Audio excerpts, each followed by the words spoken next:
So you will get all of that information after the session. I've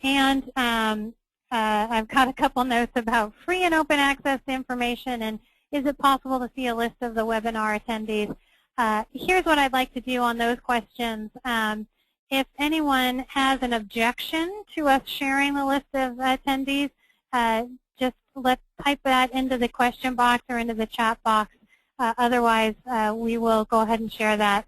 Again, I'm always very sensitive to that because sometimes people do have concerns.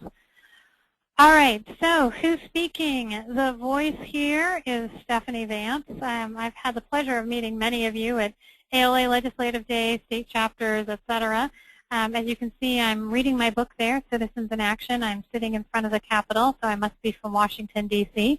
And I got into this field. I have a company called Advocacy Associates, and we do grassroots advocacy, and I do a lot of training sessions for library groups all around the country, as well as other types of groups.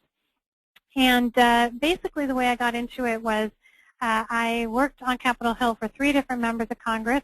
People would come in to talk to me as a staff person, advocate on issues, and frankly, they weren't always as effective as I thought they could be. So I figured if I helped people be more effective, they would be more likely to get what they wanted out of government, and the world would be a better place.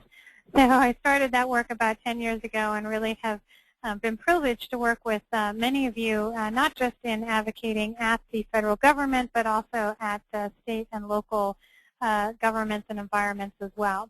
So it's been fun to be a part of the ALA team. I am a separate consultant, but have been with you guys for so long that I feel like I am just an adjunct of the Washington office.